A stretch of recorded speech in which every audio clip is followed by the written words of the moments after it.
Hello and welcome to At the 55, your home for OUA football. Me and Tom are back on the mics breaking down week 7 in the OUA after an outstanding Panda Game weekend, an outstanding take 2 at our game day live, and just some outstanding quarterback performances across the province on this weekend. These teams are clearly getting into shape with the playoffs on the cusp. We'll talk about all of that and more, but first, Tom, how the heck you doing, my friend? I'm doing good, my man. I'm doing good. I mean, what an unbelievable weekend of football here. I don't really want to say it all that much, but it's the game that you and I were at live for was probably the most boring, quote unquote, of the entire slate. But my God, what an amazing weekend of football. Tom, you don't need to say it. The people listening to this saw it and they know it as well. That was the worst game we had, and it was by a long slide, unless you were a fan of those Woo. purple ponies. And I can't wait to talk about that one. Not out of my lack of love for the McMaster Marauders, as you love to point out to folks in Ron Joyce, but just out of how special that offense was looking. And Mhm. so we'll get into that in two shakes of a lamb's tail. But we start off with our players of the week. We'll start on the offensive side. And again, quarterback play galore this weekend that really makes you want to give guys shout outs. So I'm going to start out with a shout out coming from the York homecoming game with the performance of, and really, it could be shouting out a couple of guys in this game, but let's keep it simple and give it to the big man and Sean Law, our Mhm. dude. When the news broke to us during the game day live, we were so excited. I went back to watch my reaction because I was like, "Oh my god, that was such a great moment!" And he goes 22 of 37 for only 150 yards, but 4 touchdowns, including York's first touchdown at home in darn near 5 years. So shout out to him. I mean, Avery Ford, Jaron Hardesty had great performances as well in this game, but just Sean getting the call seemingly at the last second as far as we were concerned. Have to give him the shout out. Tom, anything on Sean Law? I mean, we'll talk about that game, or do you want us to take it straight to our player of the week? Yeah, I mean, we saw, like you said, a list of quarterbacks and a list of amazing offensive outputs from across the league here. But to see Sean Law really take advantage of his first start for the York Lions and get 4 touchdown passes in the day, I was so happy to see our guy succeed and get back into that. So, yeah, it has to go to our guy in Sean Law. So, huge shout out to him. But not number one, though. No, it's not number one. For that, we have to travel to the Kitchener Waterloo with our guy, number 13 for the Laurier Golden Hawks, Taylor Elgersma, 23 for 30, 417 yards, and 5 touchdowns in the air. Keep in mind, 350 or so passing yards, and 4 of those touchdowns were in the first half. This dude went off against a stout Queens defense. It has to go to our guy. You know what? And I love Laurier and I love all these guys, and we'll talk about it in a moment. I'm done nitpicking. You know, if something goes wrong at some point, we will discuss it when it happens. I'm just going to assume they're going to be nothing but excellent. I'm not going to try and be like, well, but no, they are so sharp right now. But you know what? Good job by Quins in that one. We'll get into that one momentarily. We move over to the defensive side of the ball, and though no doubt we'll talk about some other defensive players that had good performances. I don't think we're doing a specific shout out because this one we're keeping it pretty straightforward and giving it to Ryan Barthelson, linebacker for the Western Mustangs, who comes up with an 85-yard pick six on McMaster's opening drive, a drive in which they're marching it down the field. That passing attack's looking excellent. They hand the ball off once or twice. And then on a play where Max Nixon just lays into our guy Keegan Hall. That ball just lays up there for Barthelson to corral in and take it all the way to the crib. And that obviously it's way too early to have considered anything the nail in the coffin. That's way too early, and it's absolute hyperbole to say so. But anytime you play Western, it made me think, we were talking about this, made me think of that game Carlton had when they played him a couple weeks ago, where it's like, man, you're almost always a step behind. You're almost always an underdog taking on Western when you open up a game like that, and to now start an extra inch, well, maybe more than an inch behind is so painstaking. Again, I don't know if we had any other shout outs there, but it's Ryan Barthelson, right? Yeah, I mean, it has to be with that. we'll get into the specifics of that, so I don't really want to break it down too much, but certainly affected the game hugely. I did want to give a quick shout out to once again my dude in Justin Pace. I mean, yes, Taylor Elgersma on that Laurier offense goes off, but Justin Pace once again all over the field and coming back after what seemed like a pretty bad ankle injury where he had to get actually helped off the field. He's right back in on the very next series, finishes with 10 and a half total tackles, 1 sack and a tackle for loss. So shout out to my guy in Justin Pace. He was outstanding even in a losing effort. He most certainly wasn't. Again, there were some impressive things on the Queen side in that game, despite the crooked nature of the score. So we'll get into that one briefly. On the special teams unit, we will give a shout out before giving out our special teams player of the week. But whichever way you slice it, it takes us to the Royal City. Tom, who's the shout out going to here? I mean, we were talking about this before. I think the shout out has to go to Shane Johnson Yeah. for Windsor. I mean, he takes the onside kick, the let's say ill-advised onside kick from the Guelph Griffins and takes it to the house on a 61-yard touchdown return to kick off the scoring for the Windsor Lancers in this one, and an outstanding job by him. But the real shout out goes on the opposite side of the ball. Do you want to take that, Zach? Well, and it goes to the guy who no doubt had a cue given to him that if there was a certain alignment for Windsor, that you have the just because we'll talk about in more detail. It behooves one to think that with how Windsor offensively has been struggling throughout the year and how good that defense is, that you go up 10-0 and you come out and you say, we're going for an onside kick. But no doubt Ben Lane had the green light to go if he saw something. And though it didn't work out on that effort there, he ends up with our special teams player of the week because he goes 5 for 5 on field goals, 4 for 4 on his extra points, getting 19 points in this game, and a game which comes down to the wire, being a 5-point victory, 45-40 for Guelph at home. And just anytime you're playing a tough defensive team, and Tom, this reminded me of games that I played in. I'm sure you had similar feelings where you're on the offense side of the ball, and obviously we'll talk about that Guelph offense because they look pretty damn special, but where you're playing up against a great defense, and yeah, it sucks when you settle for threes and you're not finishing drives. But okay, hey, look, if early in the game we're settling for a couple extra field goals here and there, that might be the difference maker here. But not only was he solid on his field goals, he solid on his extra points because Guelph was getting it in the end zone. A special day for him. Again, we don't know the full details of what happened on that kickoff. So shout out to Shane Johnson as well. Tom, those are our offense, defense, and special teams players of the week. Before we dive into the games, I proposed to you a minor exercise here that, though I gave you the heads up to see if you had anything, if it was worthwhile to discuss, you didn't tell me where you were going to go with this. So I think that means it makes for some good content. I think we're in the content space here because through 6 weeks, through 7 weeks, all teams have now played at least 6 games with 4 playing 7. And as a result, the standings look thusly. Laurier at 6-0, Windsor and Western at 5-1, and that is the way they're ranked. Windsor, then Western, Guelph at 5-2 and 4th, Queens at 4-3 and 5th, Ottawa after that massive win in the Panda, sitting in 6th place at 3-4.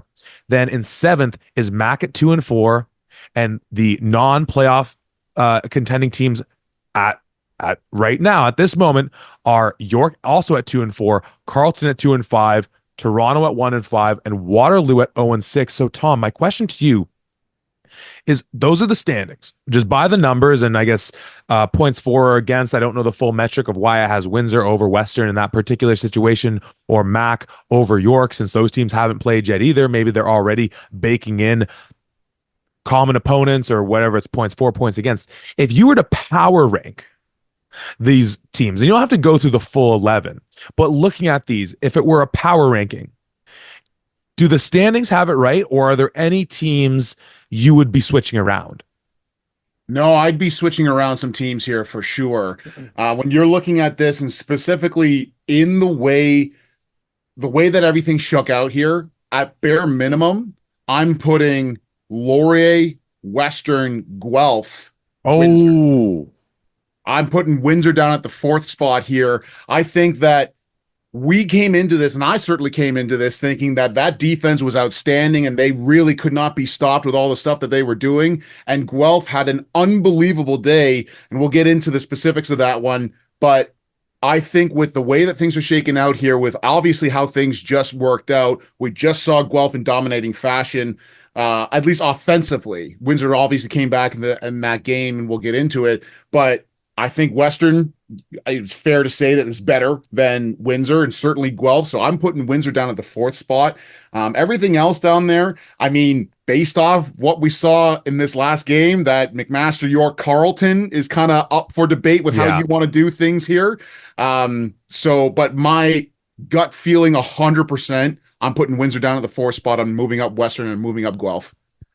I love the call by you. Obviously, it still solidifies the top four being Laurier, Windsor, Western, Guelph in some form or fashion. Queens, I think they're really solid there. I mean, from what we're seeing now with Ottawa, with how they've been looking offensively with Josh Jansen in there, you look at them in Queens, and obviously just two teams where they've played each other so tough over the years. I mean, you look at, was it this year, the 48-20 final, which I don't think truly reflected the nature of how close those teams are. So the fact that it's Queens still above them, that might be something that if we're doing, again, a power ranking as far as where these teams are at right now, well, Queens has lost their starting quarterback, and Ottawa has found fire not only with Josh Jansen, but with some of these receivers he was hitting today that are really starting to show some life. And if they get Eric Cumberbatch back as well, I think there's a case to say that they are perhaps in a better position than Queens, depending on the status of some of those injuries. For my money as well, though, I certainly would vault Carleton ahead of York. We obviously saw the head to head, and I just, again, they keep going from the best 0-2 team to 0-3 team to 1-3 team to so on and so forth. I can't imagine there's a better team at 2-5 sitting down there. And though McMaster took the head to head between them, if you're saying right now you have three teams all with 2 wins, because obviously Carleton sits at the bottom because they have their 5th loss as well. But if you were going to say 2 wins apiece, don't go through the tiebreak mechanism. You pick the one you want to have that 7 spot. Call me a hater. And I know you like to do that. I'm putting Carleton in that 7th spot because to me, as far as the ability to put together a full rounded game, I'm trusting them above those other 2 teams right now. And hey, week 9, York at Mac. I'm like, hey, we're not like now joking about that as something where it's like, oh, is it just going to be, Coach Knox getting his revenge type thing? This is something where, again, you might have another, it could be a bit of a scare there for your guys. There's possibly an interesting, like Waterloo Toronto is an interesting one to rehash because it was so tight at the beginning, and U of T, schedule is what it is. They had some tough opponents they played going into their bye. And as for Waterloo, though they're still 0-6, there's something to be said about the way they've been playing some of these top opponents. And obviously a disappointing loss at York. We'll get into all those things. Again, I just thought an interesting moment to check in with the scoreboard, or probably with the standings, and see if it matched up with our intuitive thoughts about where these teams were aligned. Anything else on that little gimmick there, my friend? No, and to be perfectly clear with you, at this point in time, I think I agree with your McMaster take. I agree with how things are kind of shaking out.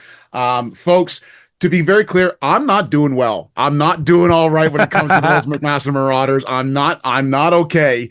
And if it gets into a situation here where it does come down to week 9 and something happens with York and the McMaster game and York wins to get into the playoffs and knocks my Marauders out, my friend, you might be looking for a new podcast host because I will jump off a bridge. And hey now. It's a tough time to be a Marauder fan. That's all I'm gonna say. Well, as far as this podcast goes, it ain't getting any better because that's where we're starting in our breakdowns because we're going to the MAC homecoming where Western came in and had their way with McMaster. Final score in this one, Western 61, McMaster 26. 14 of those points coming in the 4th quarter. Tom, let's start with the good, which was it was our second run at doing a game day live experience, which again, shout out to our friends and Manny and Alex with Royal Media for being able to put it on and being able to, again, build off of the first one we did to make this one that much better. And I think we have some ideas of where our next one's going to come and when it's going to happen. And so again, shout out to them and shout out to the McMaster community and the folks in the athletic department and with the football team who made that happen for us because it was a special moment for us. It was on homecoming. We're in the 10th year anniversary of the Yates. There was a lot of alumni out there.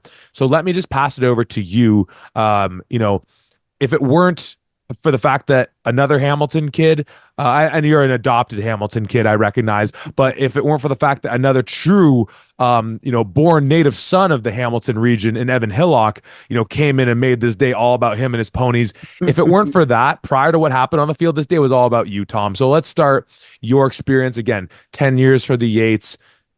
The alumni in the house who I was graciously introduced to by you, which was awesome, and just everything we got to experience and take part in. Yeah, completely outside of the game, like you were mentioning. But as the experience happened and the vibe that was around the stadium, I was so happy as a McMaster alum, just with how things were going and how things are happening. Keenan Lewis Jepson, I hope that's how I say that name. Once again, I'm very terrible with butchering things. The new athletic director for McMaster and the interim associate director, Eric Burke. Shout out to the two of them in particular. Eric has been outstanding to work with from the McMaster community and is finally, with a part of the McMaster, has really made an effort to involve alumni into the facilities and into the events that are here. Previously, that I have never been invited to come back to a game as an alumni from that university saying, "Hey, why don't you come down, come out, come check out a game, whatever else." And I don't know the specifics of why. I don't want to throw shade at anybody else, but more so I want to pump up and I want to say thank you to the new administration that was there. They did an outstanding job. Once again, it's the first time there was a sellout crowd in 10 years. Now, the sellout crowd actually being in the stands is another issue, but the fact that that was a sellout crowd, the fact that there were so many alumni there from all different walks. I saw a bunch of people from a whole different areas. I introduced you to the 2011 offensive line, at least most of them there, and we were talking with those guys as well, which was awesome to kind of see and having some talks there. But getting that and being a part of that community again and being a part of like feeling welcomed back to my own university was just an outstanding experience. So from that standpoint, I had a fantastic time. It truly was. It was a beautiful day. I chagrined in talking about and you mentioning the sellout because I don't think by fault of the university or the football program, we see this happen. I mean, it was happening. I think Panda was actually a better job this year than it has been in years past, where kids are still funneling in and the game's going on. But what was particularly frustrating, well, number one, we were set up with our stage so that the stands were in the background. And though it was a great shot of all the players warming up, it would have been cooler to see that place rocking with the stands beforehand, the students in there, I should say. Also, hey, to McMaster students, community fans alike, if there's a lineup at the one entrance, you can go to the other side. But I know the folks at Mac were telling them that. I laugh, however, or smile brightly at you mentioning the offensive linemen that you introduced me to, because they seemed like great individuals, obviously part of an awesome game there. But while Ryan Barthelson is returning the interception that turned out to be a pick six to the crib, I start doing what I thought was a pretty innocent clap, and I forget who it was of the group there. Just looks at me and just stone face just goes, "Stop clapping," and I did. I may never clap again. This is a Vanier Cup champion O lineman there, much like yourself. I got a lot of respect for you guys, but again, it got ugly quick for Mac, and it was so frustrating. And it's partly why we highlighted Barthelson as the player of the week, defensive player of the week, was because Mac was driving, and on the day, their total offensive output, it looks nice. It's 415, it's 297 in the air. You have to chalk a lot of that up to garbage time when they start like backups were in, and then this, that, and the third. But on that first drive and on a few subsequent ones, Keegan Hall's moving the ball downfield. They're marching. They're in at least field goal position when that pick six happens. Obviously, with Michael Horvat, his field goal range is pretty darn long. So the nature of that was so soul snatching because of how well they've been moving. Keegan on the day, he goes 20 for 30, 262. No touchdowns. The one interception where, again, maybe he shouldn't have thrown it, but he is getting clocked by Max Nixon. And then on the other side, let me tell you about a little kid. Comes from St. Thomas More. Plays a little game called football, the quarterback position. His name's Evan Hillock.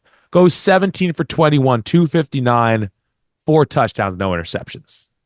That's as Evan Hillocky as a game as Evan Hillock has ever Evan Hillock. And as I said to you, when you had picked Mac to win it, and I triumphantly threw off the sweater adorning our lovely brand to reveal the Western purple of the long sleeve shirt that Mark Jones, Savon Magne Jones's father, made custom and made us a few extra. By the way, Mark Jones, if you're listening, Dakota wants one too. He saw me in it. So, by the way, maybe we can make that happen.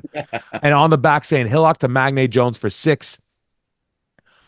I ain't worried about Hillock going into a high pressure situation. I'm not worried about him going to someone else's homecoming. This guy's duked it out with the best of the best across the country in the highest of high level situations. He's been in Vanier Cups. He's been in national champion in national semifinal games. He's gone into the belly of the beast in Montreal to face those giants out there. He's not scared of a homecoming of a team that's picked up 2 wins on the season. All apologies again, all the love in the world to the McMaster, everything there. But man, Evan just came in, did his business, and again, I don't know if we'll geek out about it on this podcast, but just the way that offensive coordinator Galen Richard was running that offense at times was picture perfect. This Western offense is functioning at such a high level right now. For sure, McMaster, they didn't have the best game or they didn't whatever. And I don't want to take anything away from how unbelievably impressive Western looked in this game. I could not get over how highly they were executing at every single level, and that offense was outstanding. Well, yes, he crushed my McMaster Marauders. I love Evan Hillock so damn much. He comes up to us immediately after the game. He looks at me dead in the face and goes, "It's still my city. This is my town. This is my city." And hey, everything that he's been doing, he's pretty damn well right. He's owned these McMaster Marauders pretty well in his career. But my goodness, this team looked outstanding. The only thing, obviously, we gave it to the offensive player of the game, a player of the week, to our guy in Taylor Elgersma. The only person that I thought could have potentially gone back at him, well, there's a bunch of people, and Evan certainly being one of them, but was Keanu Yazbek.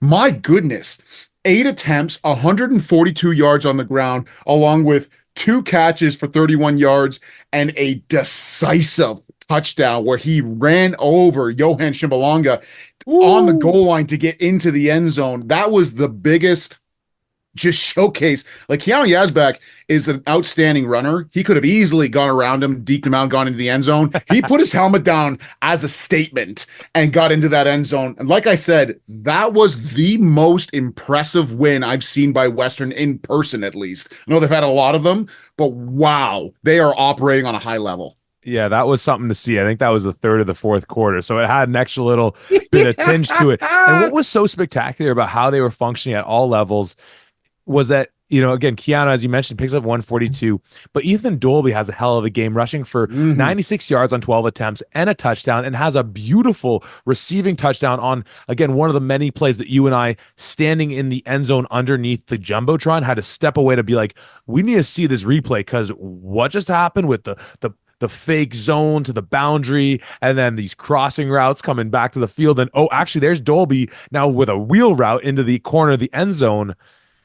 And then you add in as well, obviously, Jerome Rancourt gets it for 5 times. I teased him before the game. You're not supposed to be a quarterback, dude, looking that big. And Keon Edwards with 7 carries. But we see Keon carry the ball in the fourth quarter. We're like, why is Keon still in the game? It's like, well, hold on a second. Like, what's the more, again, obviously it's such a weird situation where it's like, what's the more, quote unquote, like, mean-spirited thing to do in the cusp of a blowout? Say, well, should we have Yazbek in there, who already has a $142? Should we have Dolby, who's got 2 touchdowns on you? Should we have the 2022 OUA MVP in there, who only has 26 yards in the game? So the answer is putting my goddamn guy Marcel Phillips. I don't know who screwed up on not getting him in the game. What the heck, man?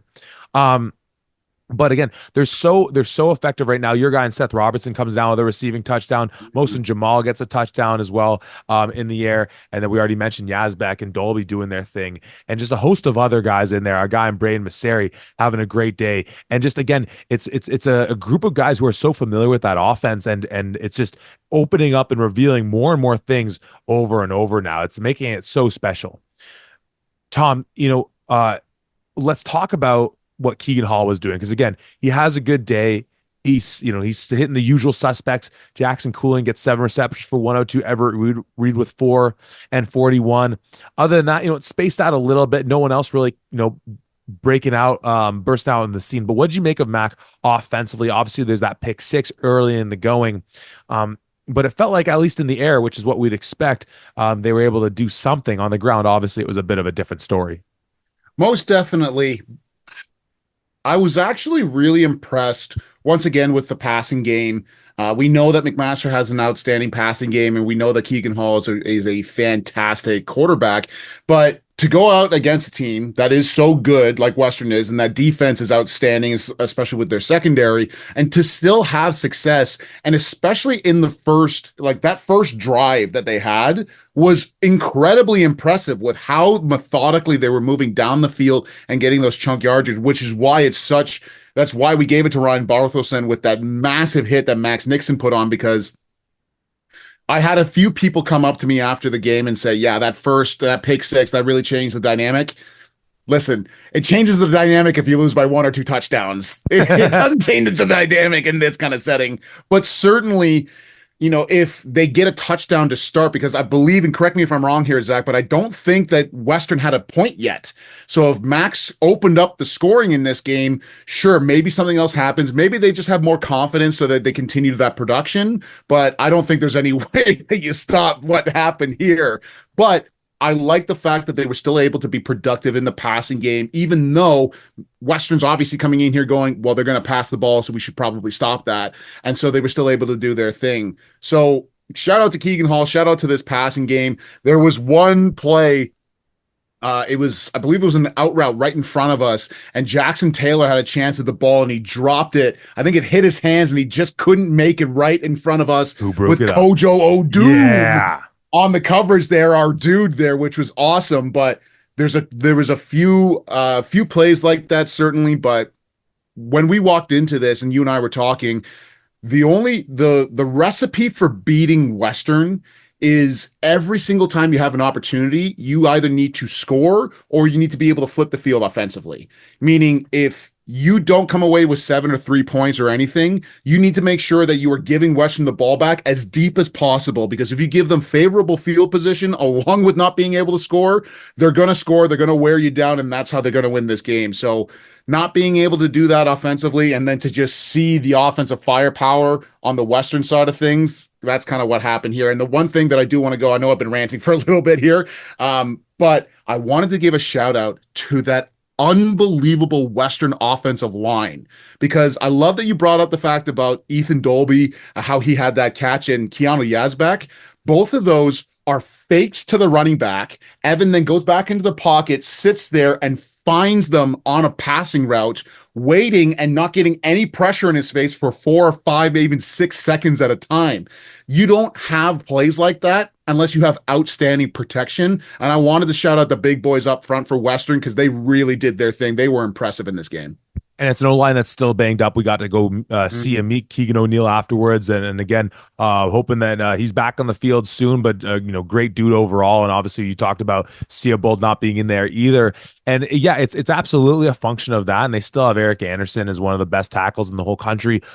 And it's certainly worth noticing. And as offensive lineman, offensive line coach, I'm right with you. Again, though, I'm wanting to still shout out Coach Richard in that you're absolutely right. He needs the time to make those plays. But at the same time, when you have the defense moving left and right and reacting as opposed to getting off the ball and rushing as thoroughly as they can be, it allows you, like we were kind of joking about certain play action combos that we used to use or coach up, whereas the offensive lineman, it's a dream, because you get to say, oh no, the play's going that way, psych. And of course, for that Mac D-line, you detailed this in the preview in the Game Day Live. They're missing Mitchell Price in there, and that's going to be when you're dealing with a defense as strong as when you're dealing with an offensive line, I should say, as strong as what Western brings to the table. It's a tough situation to be in. But talked about seeing Kojo Odum back in the pads, and that was awesome. This defense was looking really sharp. Obviously, the Barthelson interception, our guy Marcus Robinson, jeepers creepers, getting both to the quarterback and batting down a ball along with Soren Hallschmidt and Richard Adu before. My goodness, And Richard, if you're listening or anyone from the Western community, we were trying to track you down and do an interview afterwards. Next time we're in the vicinity, please let's talk it up because you're doing outstanding things. And obviously, this is a young man who got drafted by the Rough Riders last year. He comes back, and we're seeing him move from his traditional corner spot in at half, and just the way he can use that 6 foot a million frame. I think they list him at 6'3", and it just feels like a disservice to how big he looks in person, and uses physicality to obviously get to the quarterback. They're using him on specials where he's tossing guys around, and just his coverage in general. With his athleticism, his arm length, it's outstanding to see. So to be able to put him on the field side with all that space, and then you have Kojo in the boundary, and then we obviously saw Jacob Saunders have a good game as well, getting an interception, I believe. Oh no, didn't have an interception. My apologies. But having a good game there on the other side. We know obviously about Jackson Finley, Von Muhldorfer in the middle. So a great day by this defense. And I'll finish this off real quick with another shout out to another, I guess, a first year out of the London area, repping his Western Mustangs in Tommy Silcox out of AB. Lucas played for the London Junior Mustang program. He gets in there late at safety, and on a play where I forget who it is, running it in to the goal line near where we were in the corner of the end zone, looking like he has nothing but green space. Numbers 24, Silcox, looking like he was fired out of a cannon, just comes and cuts this guy down to save a touchdown. And when we looked up to see who is that, because there was no name on the back, I'm like, oh, nice, another kid that didn't work with him individually, but was a part of a team he played on. And so you're like, well, great, they already have their next amazing free safety when Jackson Finley retires or graduates, gets drafted to the CFL, becomes a doctor, whatever amazing thing that young guy's gonna do. This defense was outstanding. What'd you think about them on that side of the ball? Oh, good gosh. So that D line, once again, outstanding at what they do, and they're fantastic at stopping the run in particular, along with those linebackers. The thing that we've been asking for a little while now, and it's something once again that is prevalent, is they don't have a true pass rusher. They don't have one guy that you can say off the edge, if you're ever given a one-on-one, you're going to get the sack there. But once again, able to still corral Keegan Hall and limit him and how well he was able to do things. But in particular, once again, we talked about how it's difficult to really call out defensive backs when you're not actually in person, or they're not getting the ball thrown to them because just camera angles and that. I believe, if I remember this correctly, the defensive secondary, at least, you've got Jacob Saunders. I believe it's Chris Cameron Cogler as the other halfback there. Jackson Finley, Richard Adubafor, Kojo Odum. That is an outstanding defensive secondary to go into that, and especially with Richard Adubafor at halfback, because now suddenly you have the capability, so he's still able to get up in coverage against certain slot receivers, most definitely, and in that 5-yard buffer, there's nobody who does press better than our guy in Adubafor. But now you have another avenue with him where you can start sending him off the edge in a halfback blitz, and seeing a guy in 6 foot a million coming off the edge, bare minimum, if he's not getting there with his hands up, he's probably 7 feet tall. You got to arch that ball to get over top of him. So now you start looking at, we've got a whole list of different things that we can get after with this kind of defensive setup here. I loved the capabilities that I saw from this Western defense in particular. They looked really, really just impressive. This was domination from the top down, and I don't want to take anything away from like, oh yeah, McMaster had a bad day because, whatever else. No, this was Western executing at a high level. And in talking to a lot of the guys afterwards, we're talking to them about what happened after that Laurier loss. And all of them are saying, this was a reset. We went into that loss. We had to sit with that loss for 2 weeks because they went into the bye week. And then they come out and they execute against Queens and they execute against McMaster, and they are rolling now into the back half of the season here. Western is a dangerous team to be playing against right now. And the UFT Blues will have the honor of taking on that task as they host them on Friday night. If you're unfamiliar with the Thanksgiving slate of games, they often try to jam them all in on the Friday night so that the players can get the long weekend off with their families. So that's where Western will be, under the lights of Varsity Stadium. For your McMaster Marauders, they head over to Warrior Field to take on Waterloo. Speaking of Waterloo region, at least, let's head to pardon me, let's head to Laurier at University Stadium, where the Golden Hawks took out the Golden Gales. Final score in this one: Laurier 51, Queens 21. I mentioned this earlier. I'm going to stop doubting or trying to even doubt or pull any kind of threads of like, well, but what about this? What about that? When it comes to Laurier, really on all sides of the ball, because they're playing as good a football as anyone. It's really Mhm. it's them and Western and in their own class. Funny enough, we put them in their own class above everyone else. It's like we knew what we were talking about. Sometimes we get it right. A lot of times we get it wrong, though. However, one of the comments I had been reiterating had to do with the fact that, and Taylor, we know he's part of the reason he's so special is because he gets fired up and he wants to run over DBs and linebackers, and he's got that big arm like he's, like half man, half jugs machine.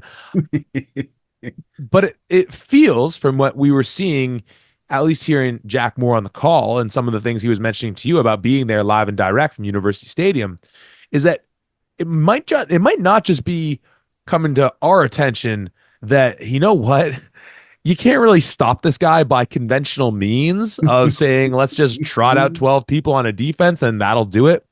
It feels like Queens, a team that, albeit as well, it gets themselves, into some skirmishes out of that Guelph game where, it looked like they were going to throw hands.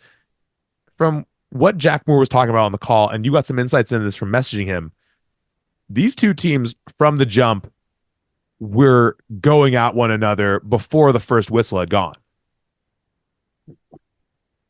I get a phone call from Jack Moore after the game, and every time it's a home game because Jack obviously is the voice for Laurier football and one of, if not the best commentator that we have for university football in Canada, period. No disrespect to guys like Deshaun or to Mark Lee or to anybody else, but Jack Moore is outstanding at what he does first and foremost. Love the guy. But he calls me. He calls me typically after every Laurier home game just to go, Laurier's awesome. Look at this, which is, and we just go back and forth. That was a this. great Jack Moore impression, by the way.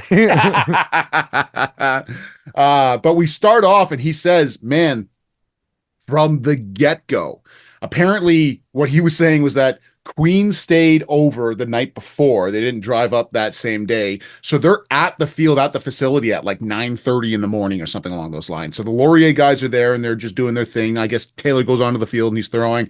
And the moment that Taylor comes out, because the way that they are set up, and you and I remember being there, the exit or the entrance that the Laurier guys take and they're going through one of the corners of the end zone goes through where the visiting team would set up in practice. So he's going through there, and I don't know who it was. We don't have names or anything, but the moment that he steps onto the field, the Queens guys start and they start chirping and they start beaking. And you and I both know Taylor's not a guy to back down. So he starts going into this, and a few other Laurier guys get into this, and a few more Queens guys get into this, and it goes back and forth.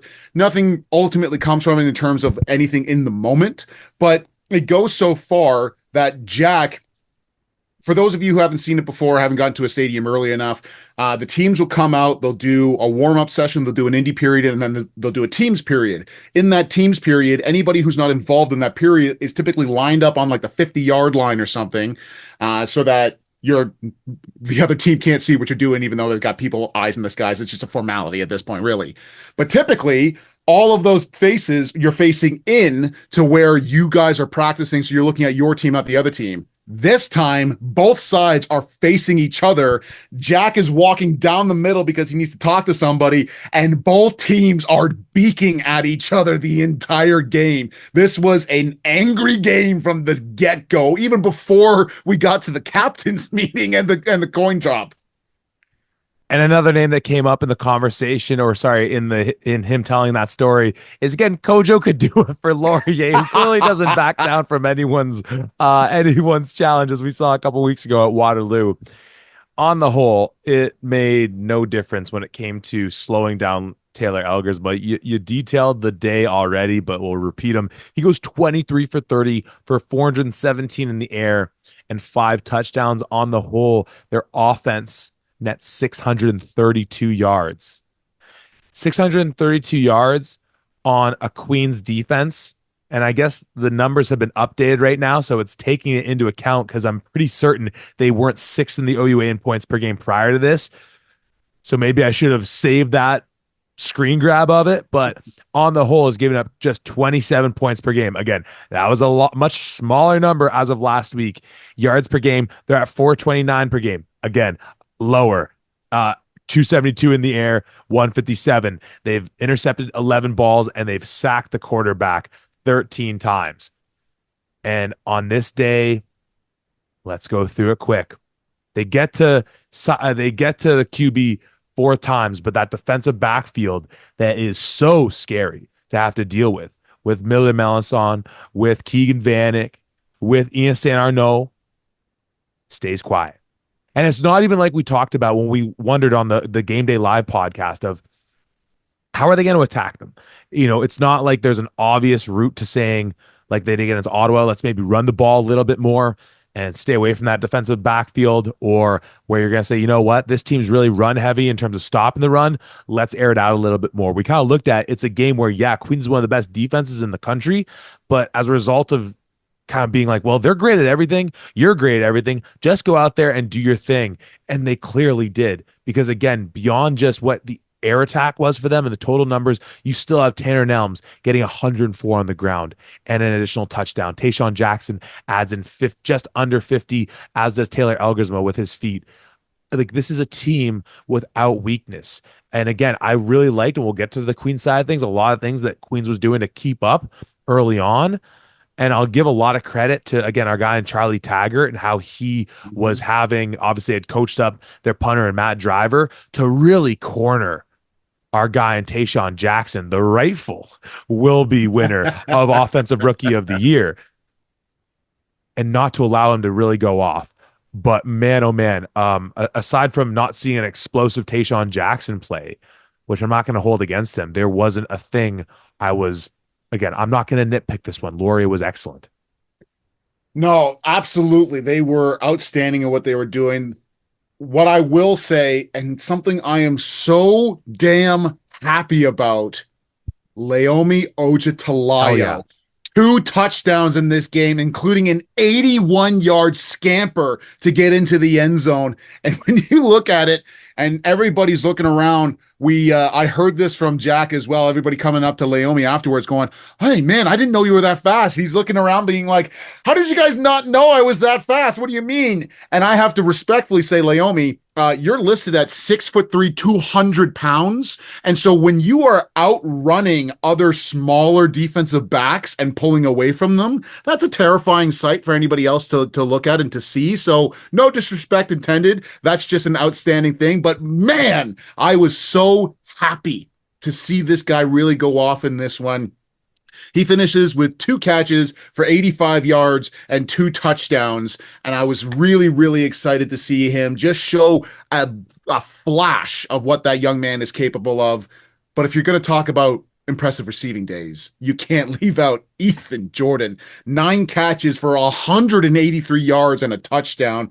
I mean, the chemistry that Taylor has with all of his receivers is outstanding, obviously, but Ethan Jordan, once again, really just showcasing how explosive he can be. Jackson Stebbings right there, Raiden Thorne right there. I mean, you and I were talking about this at the Laurier game at the McMaster game about, if you wanted to rank receiving cores and how do you want to do this? Like, Guelph's receiving core really looks outstanding. Where would you put them? You and I are both like, well, it's Laurier's number one. Like, Laurier's receiving core is number one, and then it's everybody else, however you want to shake this out. Because when you look at all of these names, even just the names of the people who caught today, Ethan Jordan, Laomi Ojatalayo, Jackson Stebbings, Raiden Thorne, Jace Atkinson, Ryan Spate, Tanner Nelms, all of those guys on one receiving core with arguably the best quarterback in the country throwing them the ball.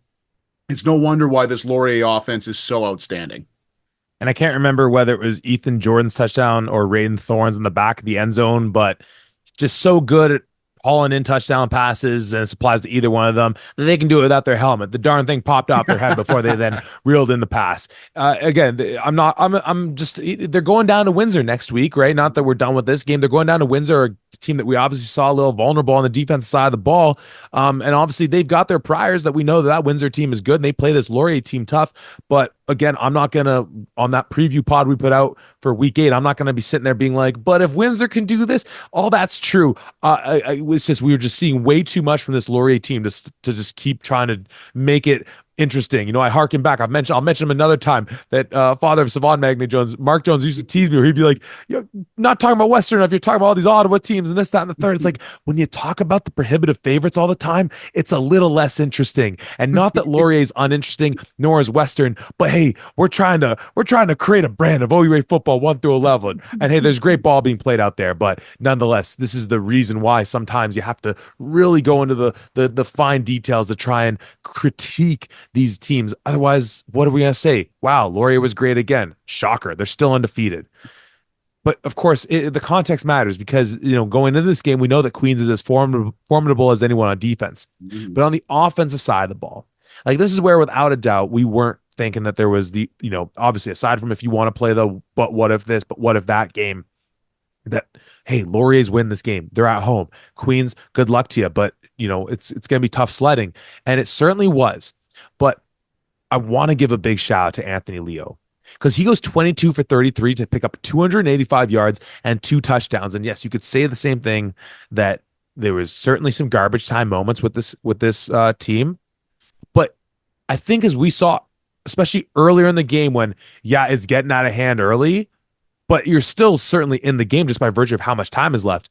He's throwing some balls that were like, and I'm going to mess up the meme again, so I'll have to lean on you to get it correctly, where it was just, Anthony Leo, I was not familiar with your game here. Because he was throwing some pocket passes, some in the phone booth passes that, again, were on point to his guys. And obviously Nathan Falcone, Nico Cuomo, but Matt Camillo having a day for himself with 7 receptions, 149, and a touchdown.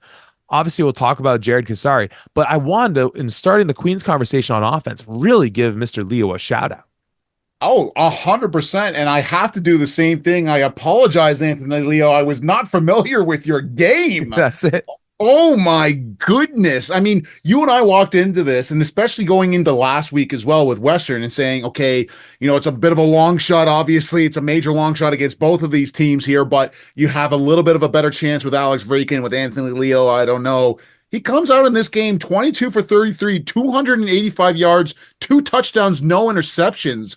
I mean, that's a hell of a stat line for anybody, especially a backup quarterback for the Queens Golden Gales playing against the Laurier Golden Hawks, the #1 team in all the land. So outstanding job by Anthony Leo in this offense in that way. Matt Camillo, like you mentioned, 7 catches, 149 for 1 touchdown. Those are outstanding production numbers. And what really makes me feel, hey, even when Alex Vreekin moves on, when Jared Kasari moves on, it's not like this offense is going to go away. The young guys in behind are just as good, and they're starting to really come out into that full force there, which is awesome to see, certainly. But like when you look around and you see Jared Kasari, obviously, we're thinking this man's going to go off. He's going to be the focal point. He finished this with 63 yards and a touchdown, but the thing that really surprised me was the attempts. It's only 9 attempts in this game. Now, granted, Laurier is scoring, and they're scoring often and quickly, which now changes. You can't just do a grinded out running attack. You have to be throwing the ball, and Anthony Leo played a great game, but I was surprised at the attempts. He has 9 attempts in the rushing game. He only has 1 catch out of the backfield for 8 yards. I was expecting him to be a little bit more involved in the offense. But once again, when Taylor seemingly is scoring at will and that Laurier offense is scoring at will, you have to throw the ball. You have to try to keep up with that in that. And so I think that's in part of it. But what's your thoughts on Kasari's numbers in this one? Honestly, you took the words out of my mouth because early on in the going, Queens is moving the ball really well, and it's on the back of Kasar, and he's breaking a few chunk plays, and that's no doubt setting up a couple of those shots that Leo's having down the field. It's just that every time Laurier was getting the ball back. Like I like to go through the scoring drives. You have Laurier starts off with a safety, then Jackson Stebbing with a touchdown, then the Leomi Ojitalayo 81-yard touchdown. Matt Camillo gets a 66-yard bomb from Anthony Leo down the seam. Great pass. I don't know if it was a blown coverage thing, but then Laurier comes right back and Ojitalayo gets another touchdown. Jared Kasari gets another one. But then you get Ethan Jordan with a touchdown. Dawson Hodge ends the half with a 23-yard field goal. Start the third quarter up. Raiden Thorne with a touchdown, Laurier safety, Tanner Nelms, and it's the thing that reminds me of, again, why if you're gonna look at the standings right now, and yeah, by the numbers, Guelph is ahead of Queens, but you say if you're a Queens fan, you might say, well, we beat them in the head to head, so like, yeah, they're ahead of us, but like we're in spirit, we're better. And you say, but when Guelph went to Laurier, and yeah, you're missing Vreekin, and like that's huge. So again, we expected it was gonna be tough sledding for them. Guelph responded to everything that Laurier threw at them. It's the to quote the great Tim McAuliffe, nobody lost. We ran out of time. Those guys would have kept going back and forth trading punches. That was a heavyweight matchup. Laurier and Western, kind of the same thing. And Laurier's been executing so tremendously that even to that Western game, Western didn't play bad by any metric other than the astronomically high standard we hold the Western Mustangs to. So when there was a few bad beats early on, you're just getting behind. And yeah, you're able to still score points and keep up. But at a certain point, the clock's going to run out and Laurier's not going to slow down. Number one, because they don't want to slow down because you know what? They got a bit of FU in them. And you know what? Why not? Like that's the mentality of this team that they've been this, like second, the younger brother to Western, and they're coming on the scene this year saying, no, no, no, we're not saving anything in the tank. We're going for that number one seed. We're going for that bye, and we're going to kick you in the teeth. So from the Queen's perspective, they just didn't have the firepower to keep up. And again, I love what we saw from Anthony Leo in spurts. Jared Kasari did his thing, and we know he's been banged up. At a certain point, you wonder, is it just like, well, shoot, like, what's the point of giving him 20 carries in this one so that maybe it becomes a 51-32 final that we chew up, or maybe they score fewer points because Queens gets more time of possession. We get another touchdown here or there. It just that just to me is the read of it, that Laurier is so dynamic right now offensively that to try and play catch up by them by anything other than a passing attack like Guelph has, like Western has, and of course they have run games to supplement them. Because again, Laurier can beat you on the ground too. They will. Even a team like Carleton. Again, I'm really excited. I love some Carleton football right now. It's just Queens being down their quarterback wasn't going to be explosive or dynamic enough offensively. They weren't, and that's what happened. No, and I completely agree with you there. I mean, you lose Alex Vreekin. Anthony Leo does an outstanding job. But the thing that I do want to say is that I don't think if Alex Vreekin is in here, it changes. Because the other thing as well is that Alex Vreekin, while he was still ready and raring to go, had thrown 10 interceptions in what, 4 or 5 games that he was playing in. Yeah. Anthony Leo has thrown 4 touchdowns and 0 picks in a game against Western and Laurier. Let's go. So I'm just saying, but no, absolutely. Alex Vreekin is an outstanding quarterback. I don't want to take anything away, just poking a little bit of fun.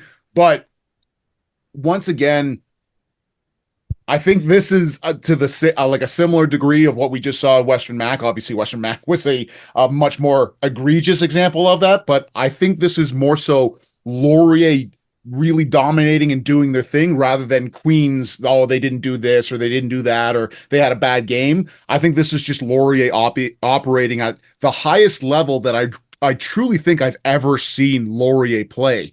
I obviously didn't get a chance to watch that 2005 Vanier Cup because I barely knew what football was when I was just a young kid coming up in the world, but I would hazard to say that the play that they have right now is some of the best that they've ever had in that program. And this was just another showcase of that. Yeah. And, for Queens, you can look at the schedule and say, they had a tough physical grind them out matchup against Guelph a couple weeks ago. Even the week before that, they go to Ottawa, a team that plays them tough, and they have a good performance. But Ottawa, does their thing in that game too. Then you have to go to Western. You get, you leave with your tail between your legs in that one. Then you have to go to Laurier. But you know who doesn't want to hear about tough scheduling is Laurier. Yeah, they've gotten to stay home for a spell here, but you just look at how they've been playing against tough teams like Ottawa, the way that Waterloo played them tough. They're taking on Western and taking on Guelph, and they're still standing undefeated, and they'll look to remain that way when they go into the house of now the last undefeated team that fell in a game we'll talk shortly, the house that the Don coach Cercelli. Bill, I feel like I keep calling him Don Cercelli. I am aware his name is JP Cercelli, the Don coach JP Cercelli, the house he built under the shadow of the golden arches at the end of the 401 with their blue collar and gold swagger, though that gold swagger might have been, it might have, a little shine came off it this week. We'll get to that momentarily. For Queens, they're getting a long awaited bye to rest up before they go into their final game against the Waterloo Warriors at Richardson Stadium. Speaking of the Waterloo Warriors, they were playing football this weekend at York's homecoming from Lions Stadium, and final score in this one, Tom, the York Lions 39, the Waterloo Warriors 24. York earns their stripes and their decals, so I cannot wait to see them march out under the lights from Lions Stadium this Friday night, taking on my Guelph Griffins, your Guelph Griffins, everybody's Guelph Griffins, for another Thanksgiving showdown. But in this game, we already talked about the day that Sean Lull had, but it was a day where we're checking in with scores from Ron Joyce and Hamilton, and early in the going, as you're pulling up your phone to tune in, we're seeing 14-0 Waterloo. Excuse me, the baking powder. Like what is going on here? Mm-hmm. A bit of sloppy play in the early going from York, setting that up. But on the whole, I'd say a pretty crisp day. And if you're gonna talk about sloppy football, that's going to be the comment, despite how this game opened, that I'm going to levy towards Waterloo. What did you make of, again, a matchup that we thought was going to be tough? I don't think we saw the high-scoring nature of this game. Certainly not. But a game we anticipated was going to be tight. We both picked York coming out of this one, and a game that started off sloppy for York, and then Waterloo, as York was getting hot, was really not doing anything to aid their own cause by making some mistakes of their own. No, and it started off, like you said, in that 14-0 kind of fashion with a blocked punt from York where they recover on the 25-yard line, Waterloo does, and then score a touchdown. And the following drive, there's a fumble that gets recovered on, I believe it's the Waterloo 17-yard line, or the York 17-yard line or something like that. So in both cases, they're starting with like less than 30 yards to go, and they do take care of business here.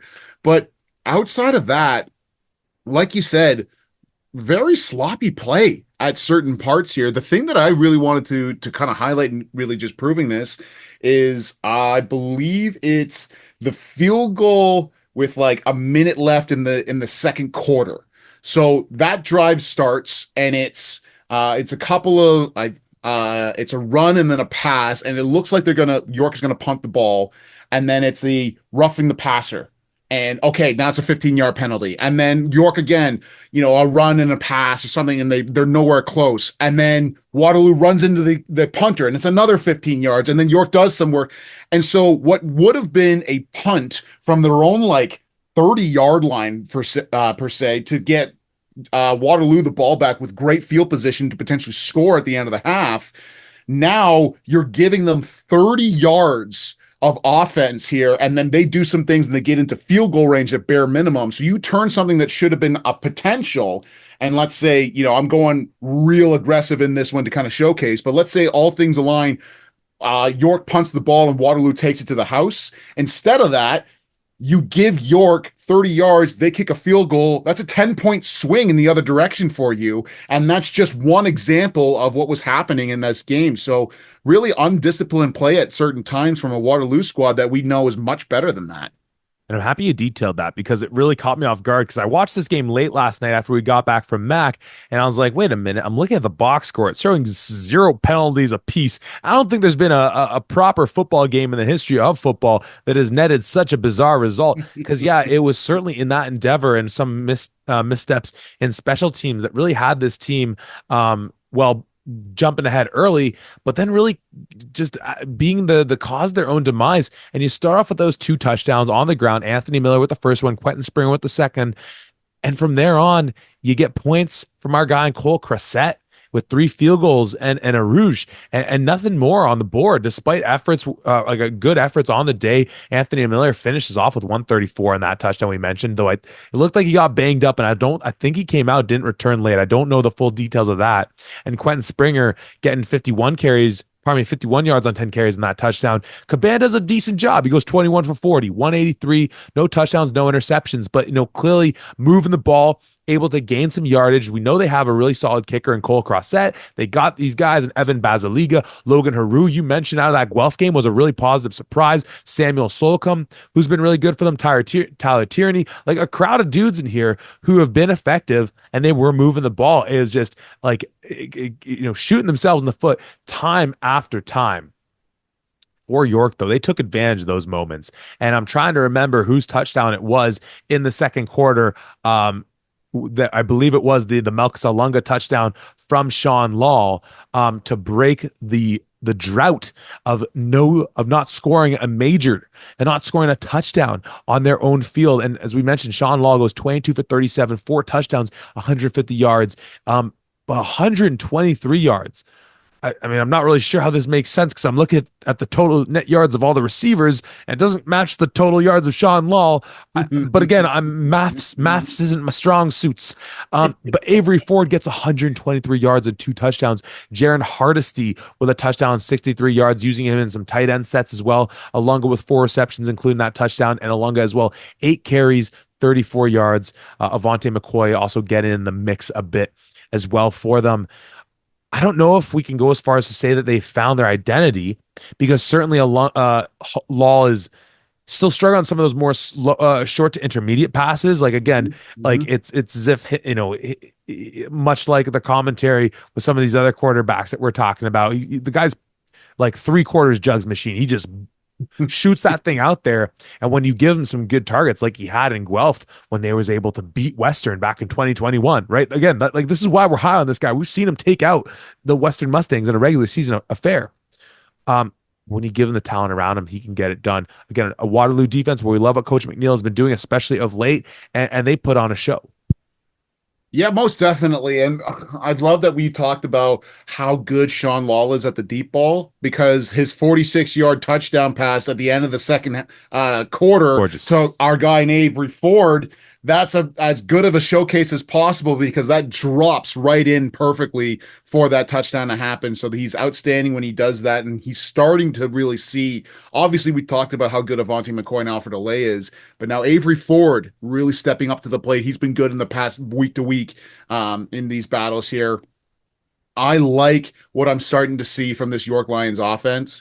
And once again, they still had a lot of struggles. There was a lot of areas. I just detailed that second, one of the points that was scored in the second quarter due to Waterloo and their penalties, and that helped to get them into that proper space. But I'm finally starting to see them really produce here. I'm finally starting to see York showcase some of the capabilities that they truly have on offense here. I don't know if it's, if Matt Lynn was in, something else happening, whatever else. No, Sean Law, you did your thing. I'm so freaking proud of this guy. The amount of adversity that he has personally had to fight through with a tumultuous start at Guelph. I reached up to the top shelf of that big boy word I just used there. And then transferring out after everything that happened in there, and I'd love to hear his full story at some point in time at Guelph. He transfers out. He goes to UBC. He has to sit obviously behind because of transfer rules, but he gets to be a part of a championship winning team and goes to the Vanier Cup with that team, and now gets over to York, and he's in a quarterback battle with Matt Lynn, and finally gets his chance in his start, and he takes advantage of it, going for 4 touchdown passes. I'm so happy for this kid. I'm so proud of him for all of the work that he's obviously been putting into this. And I think in that, what you were saying, in those short passes, those crossing routes, I think there's an identity brewing from that, and just getting the ball to your playmakers with some space and letting them make a few guys miss. I think there's something building from there. Would still like to see the run game get much, much better, to be perfectly honest with you. But if the passing game is the way that it's it's working and the way that it starts, so be it. They're finally finding something.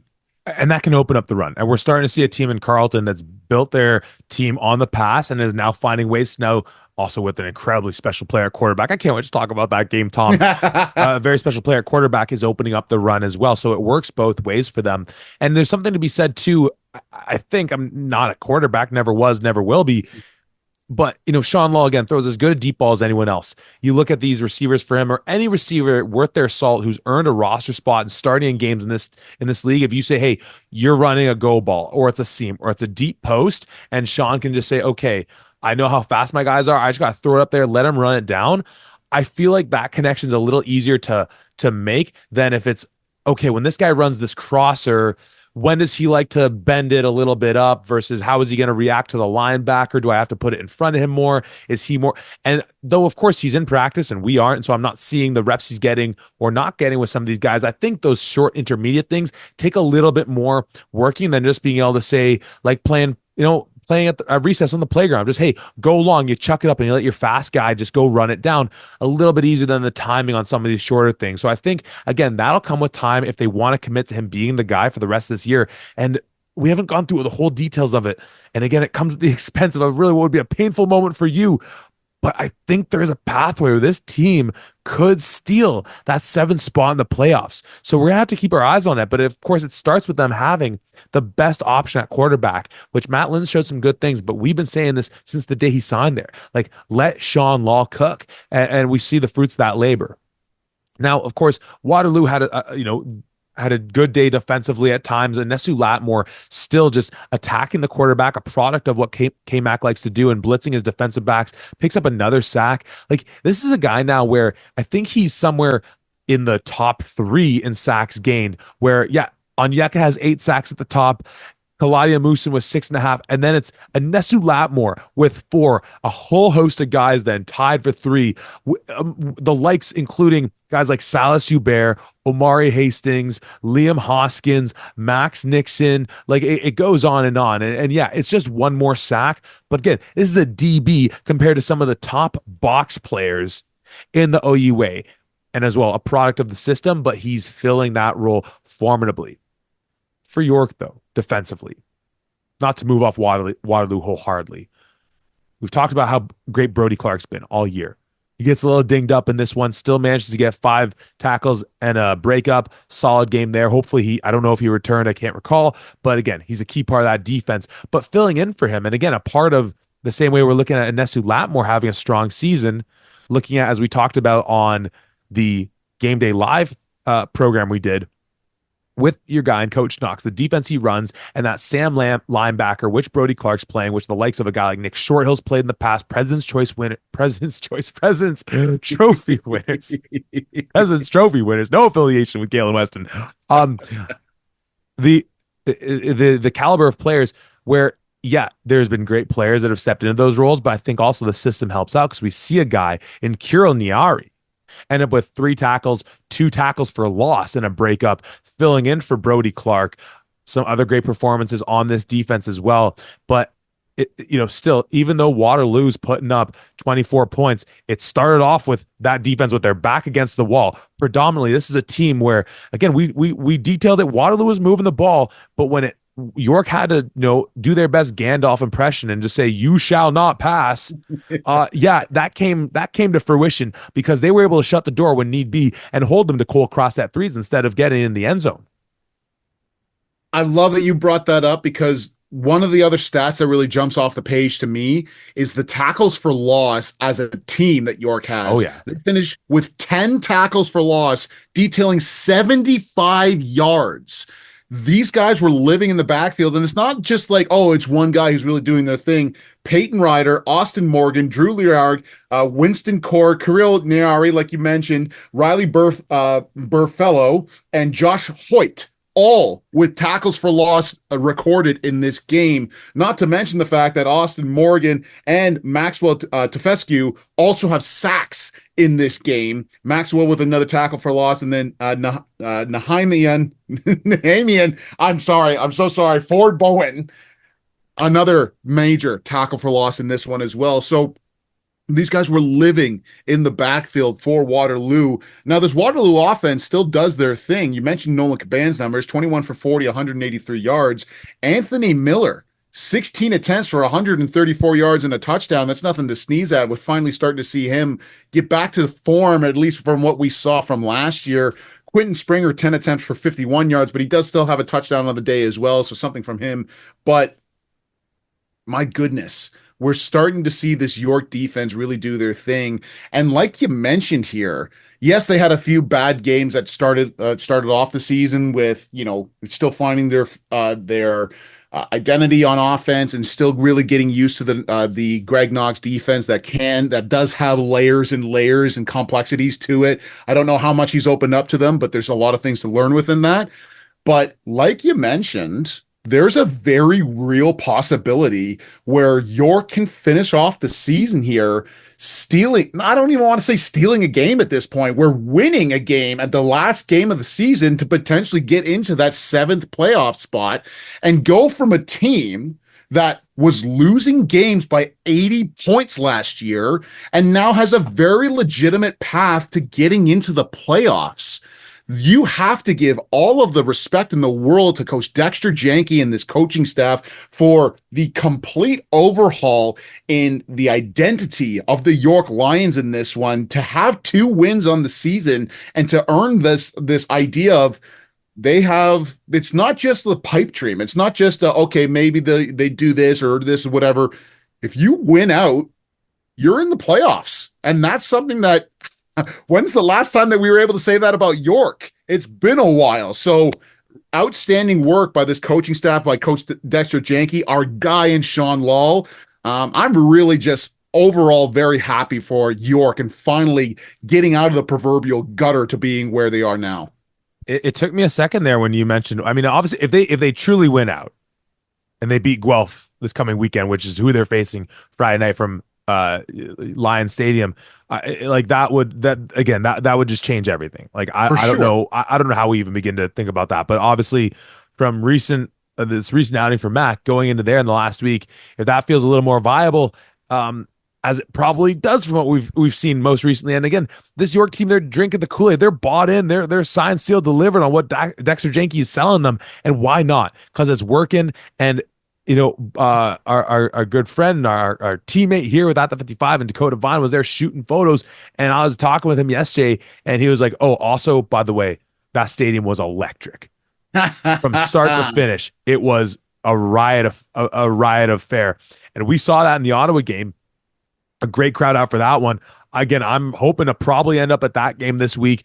Guelph at York. I mean, it's tempting as well. Western just down the street from me at U of T. But, with my Guelph Griffins, your Guelph Griffins, everybody's Guelph Griffins, the way they're playing right now in York as well, I kind of want to be in the house for that one. It's special stuff they're doing there. And again, I think beyond what people thought they would be at the jump. For Waterloo, as we detailed, they're hosting McMaster from Warriorfield, and a game that is. And we'll think about this one. We don't have too many days to break it down because it's a shortened week, but an interesting matchup nonetheless. Anything left from this game for York's homecoming, where they picked up a decisive win? Both of these teams are on the right trajectory, to be perfectly honest with you. I know that Waterloo is 0-6 right now, and how can you say, oh, they're on the right trajectory if they haven't won a game? But if you're actually watching these Warriors and you're watching the output that they're putting in, they are getting better and better and better. Now, obviously, it's a little too late. I don't think there's any possible way that you go 2-6 and then you squeak into the playoffs here, but you can absolutely play spoiler to a couple of teams.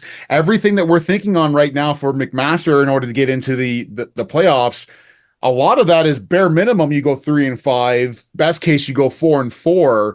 But if Mac loses to Waterloo in that scenario, like there's a lot of that is capable here, and I'm not writing this off by any means. This is not going to be a gimme game from the Marauders in this one. This defense has been playing outstanding. I love the play that from Michael Omoseni, which shout out, I forgot to shout this man out, from my alma mater, the Assumption Crusaders in Burlington. So Atta shout baby. out to my dude in Nomoseni here. He's playing some outstanding football. The defense is coming alive, and Sue Latmore being in the sack contenders as a DB is outstanding. And Nolan Camban with the rest of this offense and Anthony Miller finding his way in the run game.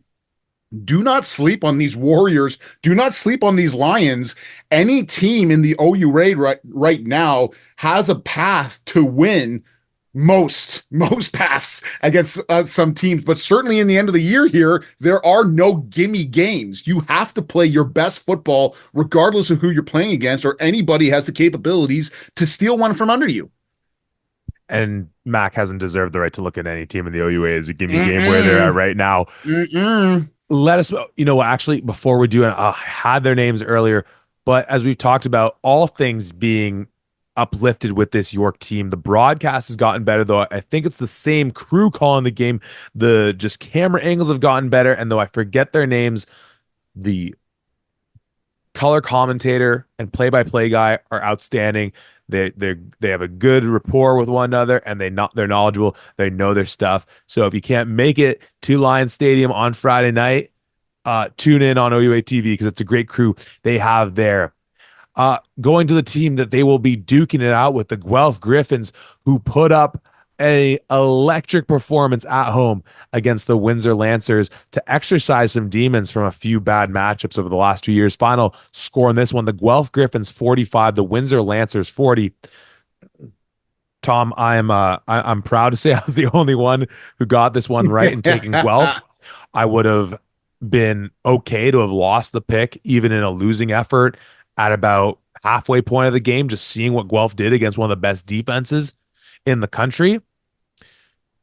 However, nonetheless, as the sole picker of them, the Guelph Griffin social media had a little fun at our expense in the fact that 5 out of 6 of us, I don't know how many there are at this point, picked against Guelph.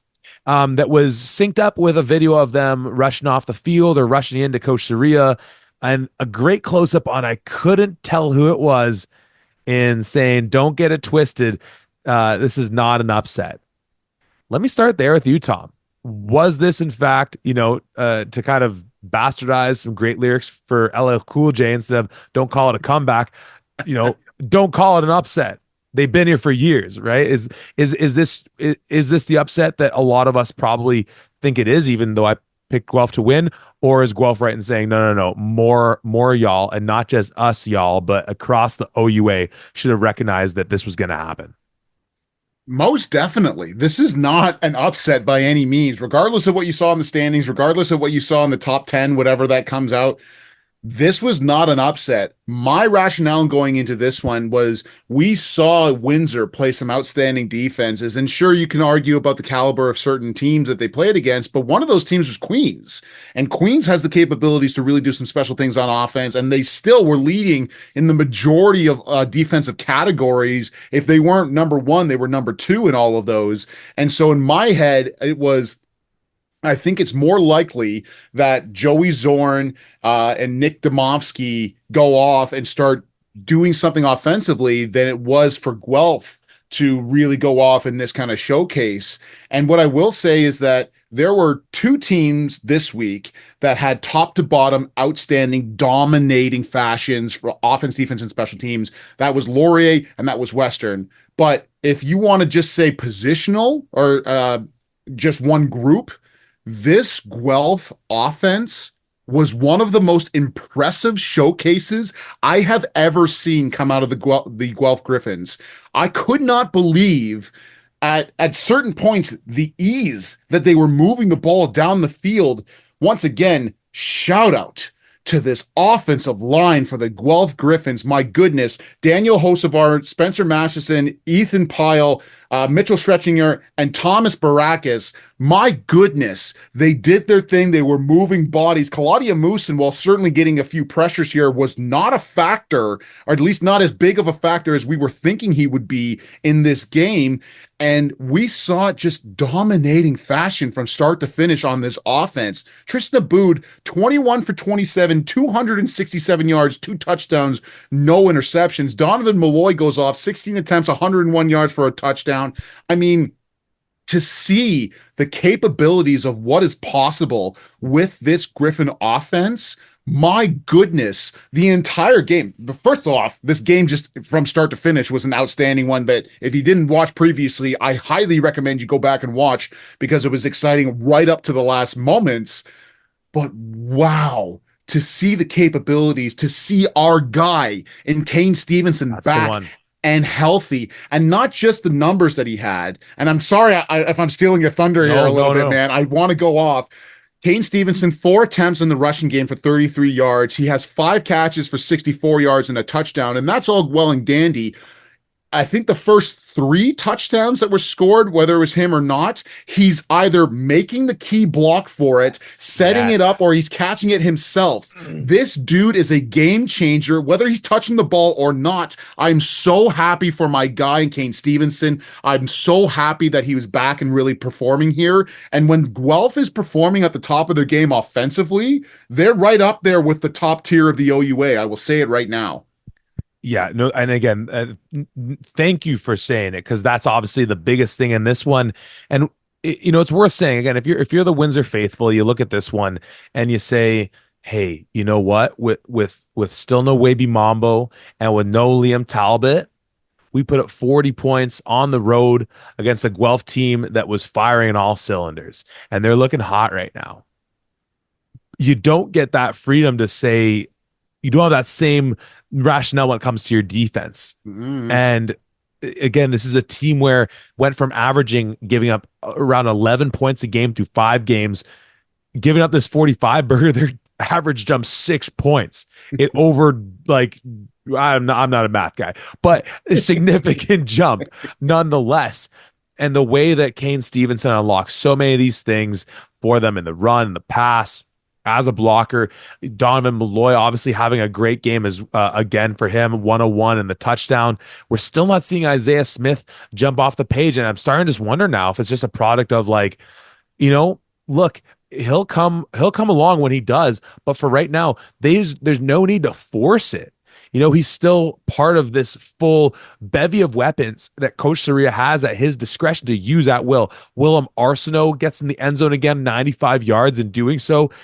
And part of that recipe that makes this receiving core, as you highlighted both to me at Ron Joyce and you talked about it earlier, possibly like once you give the first round bye to Laurier in terms of top passing crews, like they're right up there, and it's a diverse group of guys in terms of you also adding a guy like Ryan Ogilvy, who's will go a couple games where you don't hear his name called, and all of a sudden he's now in the mix for them. Vashon Raxton, 6 catches himself, only 45 in there. We obviously saw what he can do at his most splashy of performances.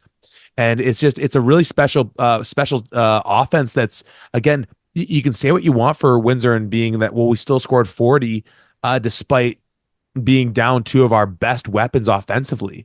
Obviously, as you mentioned, they get back Javoni Cunningham for them. He's pretty quiet except for a couple kick returns in this one. So as far as offense, that's great. You still performed well. You got that touchdown that Shane Johnson really got helped you out with on that bizarre onside kick. I remember we were at Mac and I got the text from my dad and we're trying they screwed up an onside kick. Wait, must it only be like the first or second quarter? What's going on?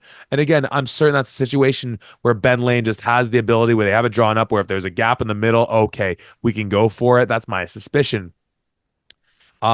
But so again, defensively, it's a game much like we said that if Guelph comes out of York next week loses in that one, it'll make us a little scratch our head at. And obviously not that depending on your definition of an upset, if you were the underdog, does that mean it's an upset if you always win? Maybe not. Depends who you ask, I guess.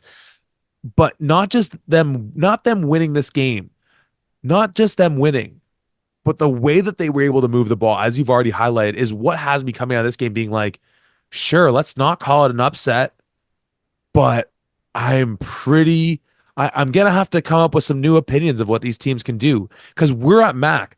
This game had finished up, and we're talking with some of those Western Mustangs. And we're being like, hey, by the way, Guelph dropped 40 plus on Windsor, and some of these guys are lighting up, being like, we knew it, we bloody knew it, and you can only imagine what Elgersma and his boys were thinking when they saw that score as well, and they're being like, cool.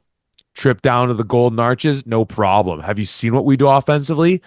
And it makes me think, like I don't think that Windsor, like, to mimic some of the commentary that just folks around Western last week were saying that, like, oh, they're not legit, they're not for real. They're legit, they're for real. Mm-hmm. I but I don't know what to make of what we saw from Guelph doing offensively, because they now have to deal with Laurier. Then they have to deal with Western. And then before you know it, we're in the playoffs. And this is a team right now that's 5-1. Tom, they could, like you said, that right now you're putting Guelph ahead of them in the standings. There's a very good chance, Guelph, you take care of business at York, you end the season 5-3. If Windsor drops their last two, they're 5-3, and you have the head up on them. Weston would obviously beat them in that equation. We're assuming they're going to beat U of T this week. They end up at 6-2. Laurier, last week of the season, game of the season against Carleton. We'll talk about that when it gets there. But a situation where now all of a sudden, man, Windsor's fallen kind of quickly, and you look at a team in Queens who goes on their bye and then returns to have Waterloo. Obviously, Windsor has the head-to-head against Queens in that matchup. Um, and I think that might be all it comes down to, is the first thing to look at is the head-to-head. Mm-hmm. But if you start to bake in a bunch of other things, again, you're getting into a tough situation. And we've talked about schedules, and we talked about the schedule from the jump and how dangerous it was in the home stretch. And again, I don't want to just doubt this team, because again, they were dinged up offensively, but just what Guelph did offensively, it makes you wonder, with two other juggernaut offenses coming their way to close out the season, Tom. No, most definitely. And like, you look at this and you say, yes, Guelph put up 45, but Windsor put up 14, or sorry, they put up 40, 40, and you go, 40, yeah. well, that as a team they did, the offense didn't, because that first off, there's that onside kick return, and then there's also a blocked field goal that True. turns into a reception, a run for Brett Bjorgen, for a 29-yard touchdown run in there, and then Guelph gives up a safety in order to make sure that they are, not in place. So 16 of those points, you could say, well, not even you could say, are not coming from the offense in this game. Now, you still put up 24 against a very good Guelph Griffin defense, and you for sure feel proud of yourselves for that.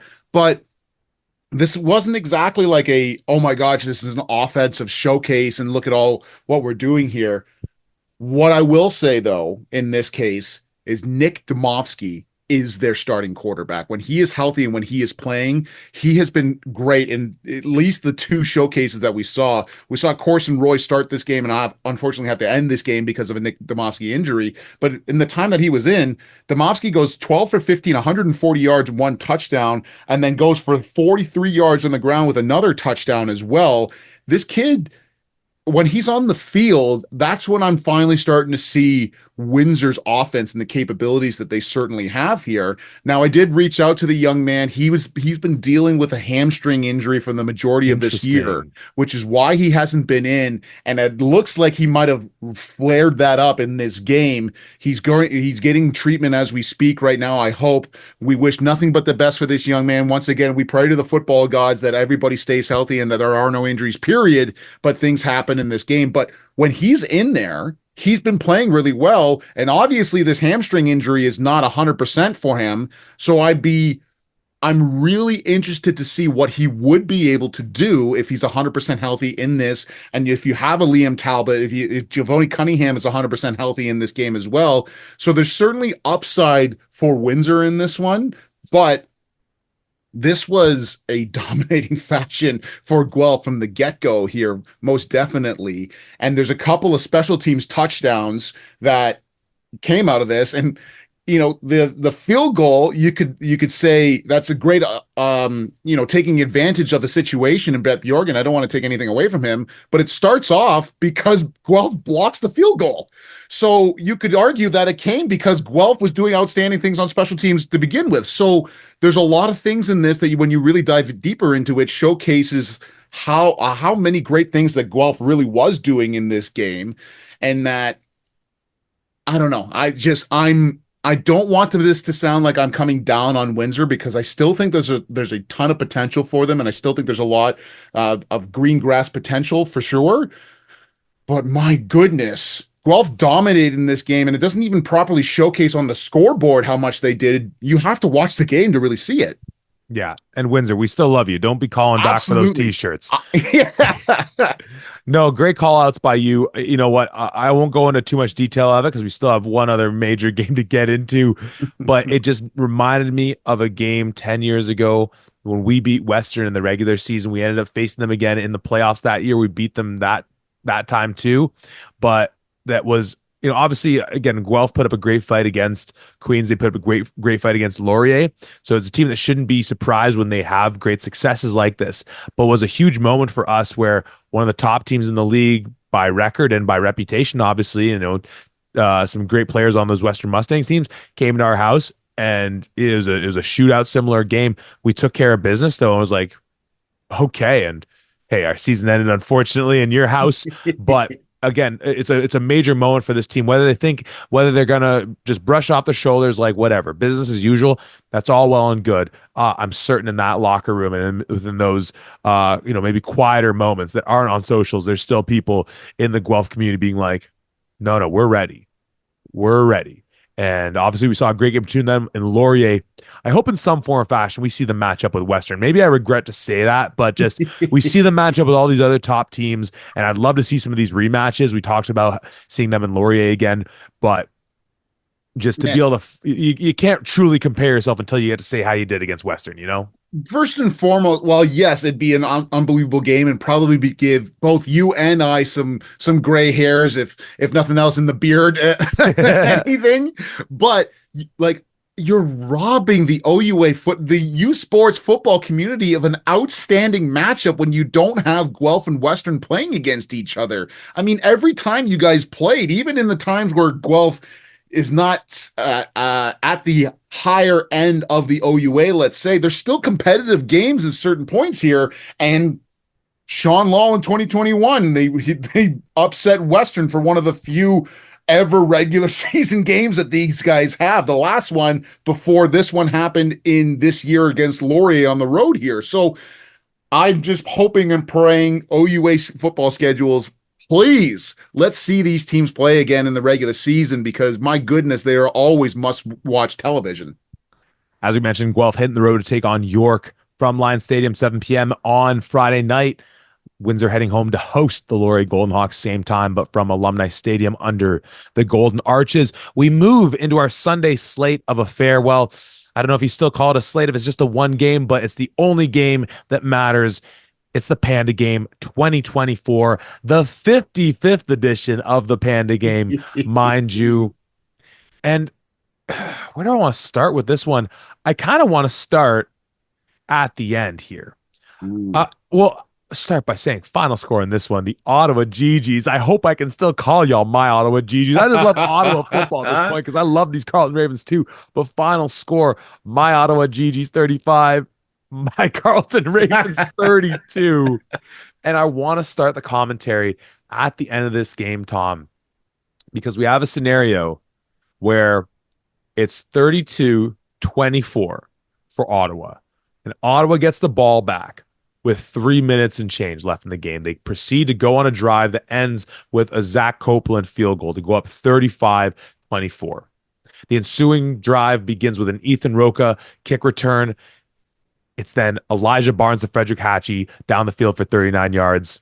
And then Elijah Barnes again to Frederick Hatchie for a 40-yard touchdown to make it. And the 2-point convert is good after a penalty. And then Elijah Barnes sneaking in from the 1. It's 35-32. We then going to an ensuing kickoff where everyone and their mother knows that they're going for the onside kick. And it says here, Brandon Forcier kickoff 16 yards, onside kick recovered by Carleton Ben Huckabone. Maybe we're seeing something differently. That was none other than Kasim Ferdinand doing the toe touch magic to maintain possession of that ball when his brother in Denny Ferdinand couldn't corral it in to begin with. Carleton gets the ball back. They're down 3. They start the drive 44 seconds on the Ottawa 49. They get a first down. Then with what, less than 20 seconds to go, and I think a timeout in the pocket. They really lollygag to get to the line of scrimmage. The commentators are confused. I'm confused. My dad's snoring, but he's confused.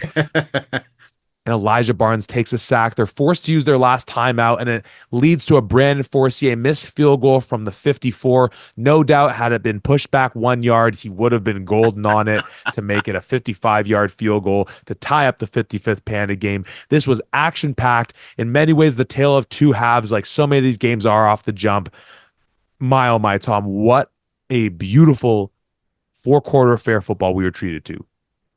The Panda Game never disappoints in the excitement that brings with it when Ottawa football comes together, and 23,000 people, another sold out crowd. And the announcers there also mentioned Ottawa Red Blacks ain't selling that thing out. No other team is selling that out. The Yeah. Panda Game sells that entire stadium out with how many people were there and how loud it was. You could hear through the microphone sets there. So an outstanding atmosphere once again. But well, you mentioned the tale of two halves, and even before we get into the end of the game, like you beautifully detailed, Carleton starts off the second half with, I want to say, 3 2-and-outs, not just not scoring, but not getting a first down. I think they got their first down of the second half in like the end of the third quarter or close to it or something along those lines.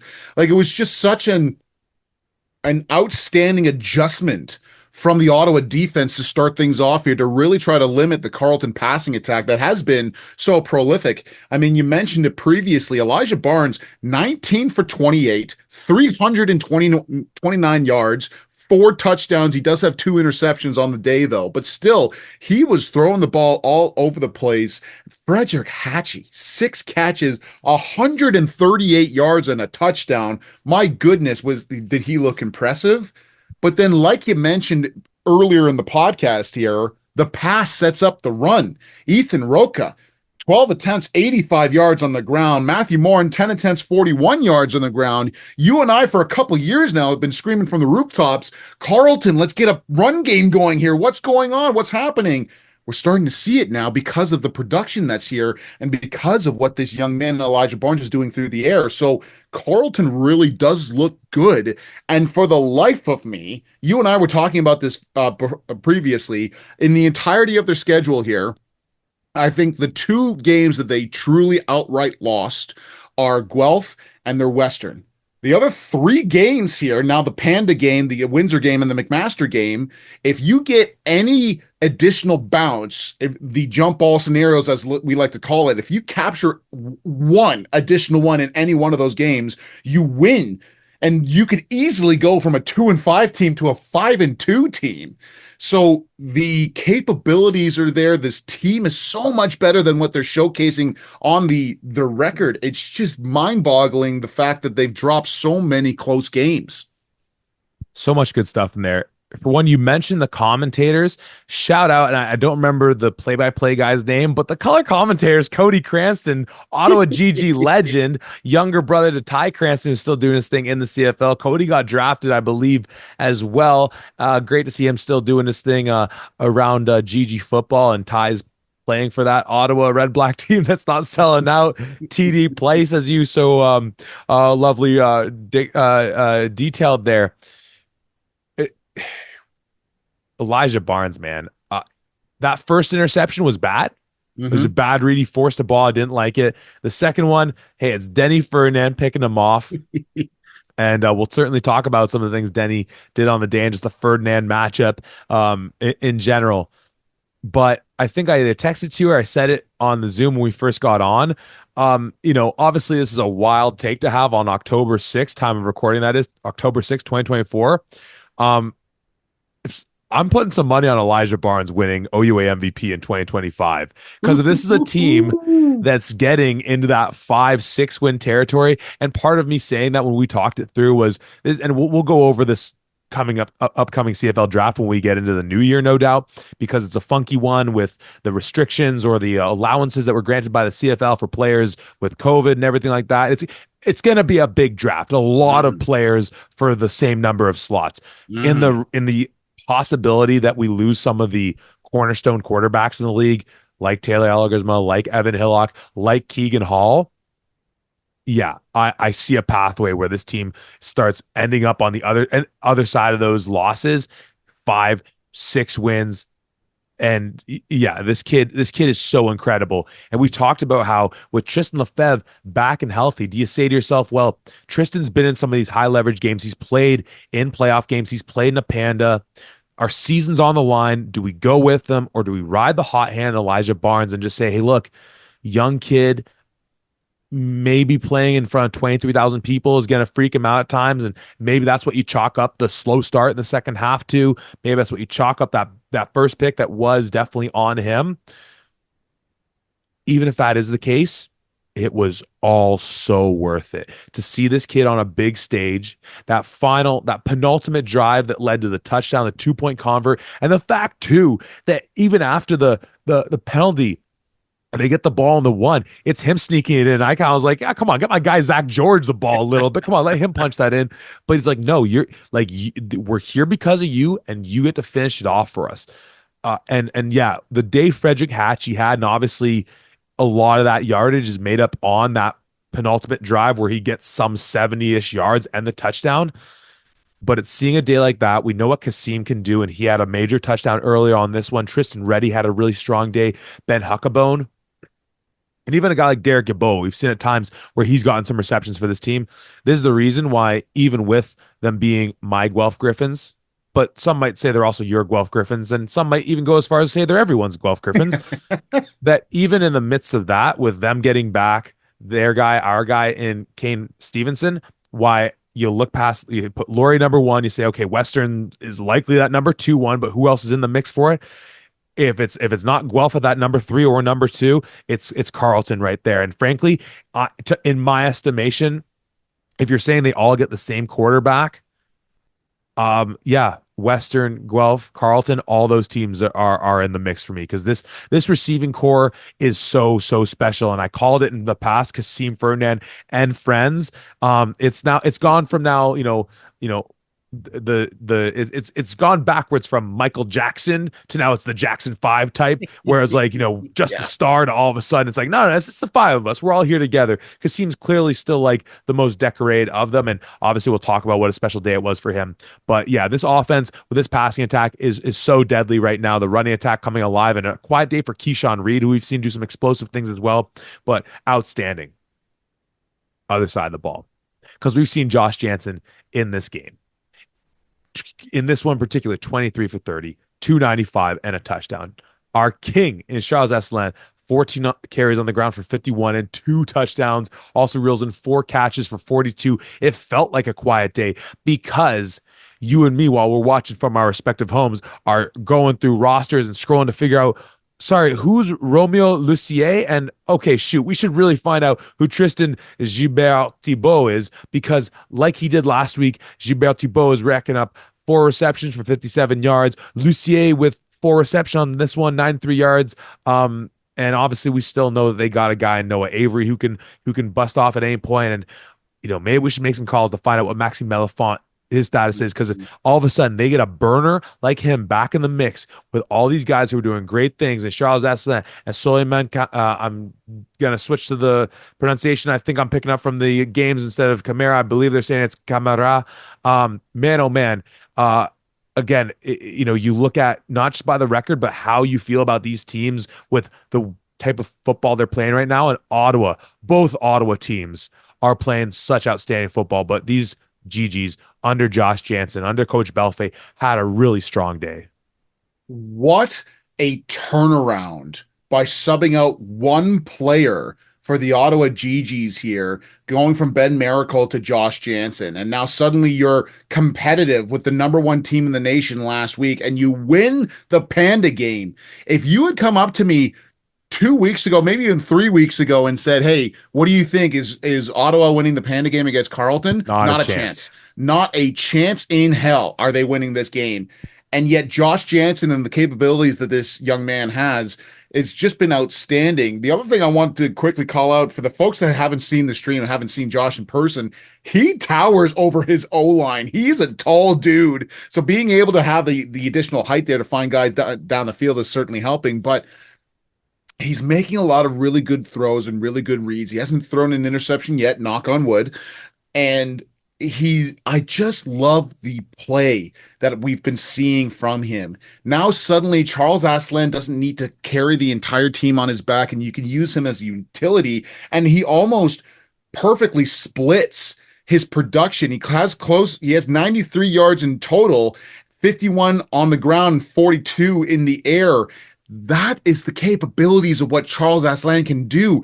In this one, he didn't even have to line up at slot. He was coming out of the backfield into like short routes into either the flats or just doing a quick slant across the middle. And Josh Jansen is finding him and finding the capabilities that he has. And it's now we're starting to see the Ottawa offense start to get unlocked a little bit. And you don't need these unbelievable star names that we're used to in guys like Gendron from last year or Melanfon from last year. Now you've got the list of receivers that you mentioned who, once again, 2-3 weeks ago, I would have said, who?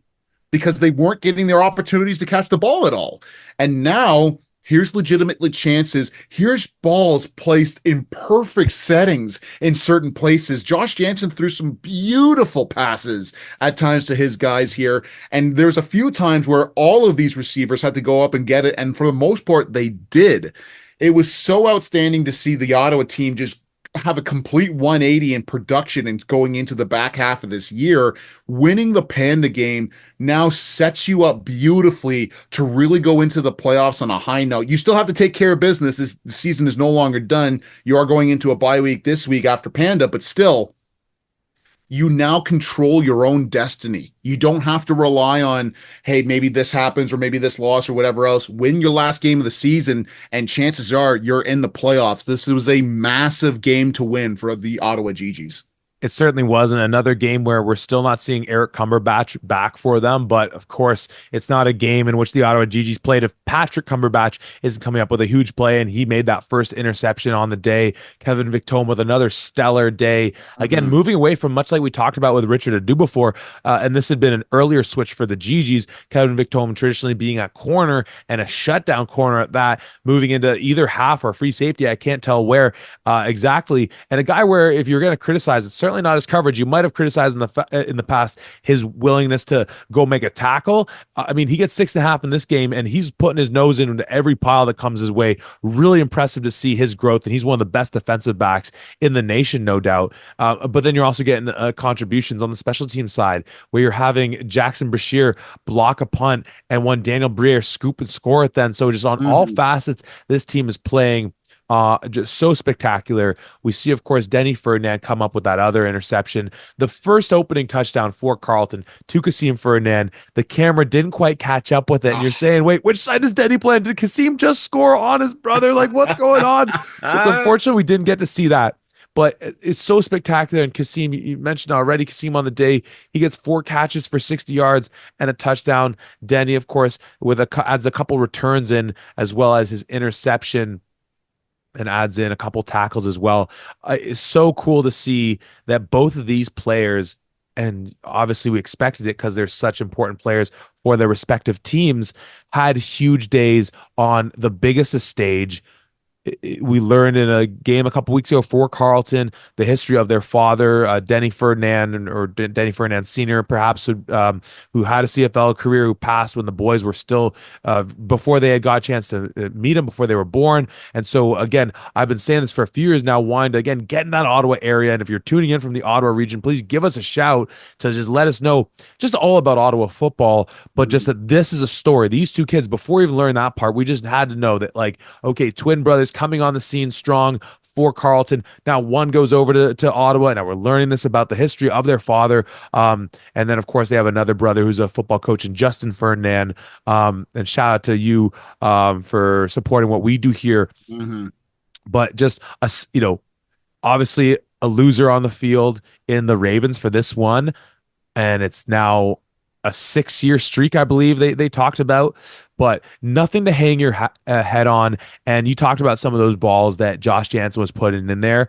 The touchdown that Elijah Barnes threw both the one he threw to Frederick Hatchie to bring this within shouting distance.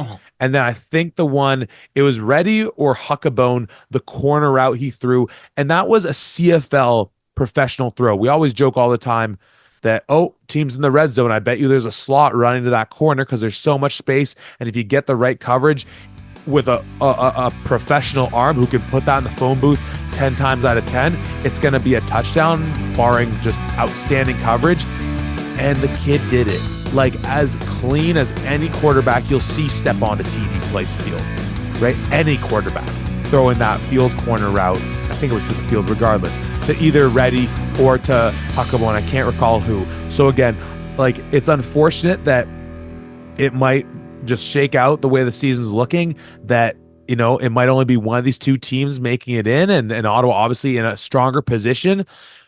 And we're 2 weeks away from setting that game up. But with Laurier having to go out to Windsor and then having to go out to Carleton, with Carleton fighting, possibly depending on how other games break down, with their playoff lives on the table, man, oh man, are we in store for a huge battle in that final game? Because frankly, I don't see a reason why Carleton, we talk about how you have to hang with teams, the way they're moving the ball offensively, can't hang around with Laurier, if only for part of that game. So what a treat we were given on this one, as we so often are. Is only fitting on the 55th. The 55th Panda. It was such a stellar game. I don't know what else I have on this one, Tom. What other notes do you have from this incredible rendition of the Panda matchup?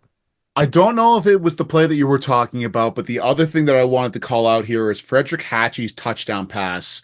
It was another field corner, and with the toe tap, toe drag in the corner of the end zone to have the presence of mind. And I watched the replay. At no point in time is he running and looking down and making sure where he is on the field. His eyes are on the ball the entire time, and he knows instinctually, whether from the corner of his eye or just awareness, to get his feet in bounds and to extend out to catch that ball that Elijah Barnes threw. What an outstanding play. And once again, goes back into exactly like you were talking about. This Carleton Raven receiving core has to be in the conversation if we start breaking down receiving cores and who has the best one, or at least what's the ranking of them in this one. Tom, just quickly, if I may. So that was the final touchdown Carleton scored. It also had Elijah Barnes, a lefty, rolling to his right. Mm-hmm. So he had to flip his hips again, with him being chased down by Hildebrand or whomever it was, Kevin Anderson, flips his hips and throws that seed down the sideline, giving Hatchie, and only Hatchie alone, the space to be able to pull off that incredible catch and make it. So it just, again, sorry, you had more to say. My apologies. No, it's all good. That's an outstanding thing to call out as well, because in those kind of scenarios where it is such a massive game and a massive moment, there's only one of two options that can happen. Either A, exactly like we see an outstanding catch and a touchdown, or B, the ball goes incomplete. There's no possible way for the defender in order to intercept that ball. And that's what the elite quarterbacks do in those kind of scenarios. And that's exactly what Elijah Barnes does. And yes, it might be really far out, but I love your take that Elijah Barnes, depending on who leaves and what happens next year, could be an early OUA MVP favorite based off of everything else that we have seen here. So I love that. I love your takes. What I will say is that everything that we've been doing in terms of these game day lives really started because we put things out into the universe. I'm putting things out right now for the 56th Panda Game. I want to do a game day live. We want to be live on location to really get the full experience of what Ottawa football is like in the nation's capital. Whoever is listening, whether you're a player who listens to us in the Ottawa region or if you are the decision maker, please get in contact with us. If not, I promise you I'm going to get in contact with you, because we want to make this happen so much. We want to bring the brand here. We want to bring as many eyes as possible to this game. What an outstanding showcase of what our game truly has the capabilities of being. So to the Ottawa region, to whoever it is who have set up the Panda Game and everything here, I kiss you in a metaphorical space. Thank you for everything that you do. The Panda Game has not disappointed in the years since it has been brought back.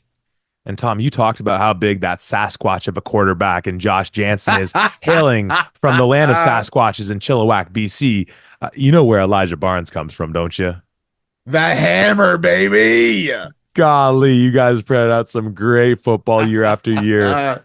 Let's just get that university team on the same wavelength. But for another podcast, for another time, Tom, what outstanding week of football we were treated to. We were able to run our second game day live, and I think it went off without a hitch. Again, shout out to Manny and Alex from Royal Media for making that all happen and working with us so diligently to put on these great productions. To everyone at McMaster, again, for allowing us to use the space and to help promote what was a successful homecoming as far as the off-field events, so to speak.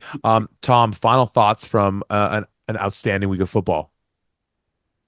The great teams and the teams that really have the capabilities to be in the playoffs are starting to come alive, and they're starting to do it right now. The teams that really make the push, who go from they have the potential to do something to you are actually a Yates Cup contender. You're making your push and you're playing your best football right now. It's not hard to say who in the OUA is doing that at this moment. We've got the two at the top. I put your Guelph Griffins, my Guelph Griffins, Everybody's Guelph Griffins in that conversation as well. Depending on what Ottawa can do, they can potentially see if they can get into that space as well. I like what this defense is doing. I love what the capabilities of this offense is. There's so much that's still happening. Obviously, in the next couple of weeks, there's going to be a lot of stuff that you and I have to break down in terms of, okay, if this guy wins, if this team wins here and this team wins here, the point differentials, who gets the seeding, what happens here. So I'm not looking forward to all the math that comes at the end of the regular season. But my goodness, every single game is must-watch TV, must-watch streaming. I keep saying TV out of habit, must-watch streaming. You have to see these games in person. You are seeing the best of the best that the OUA has to offer. My goodness, what a weekend of football.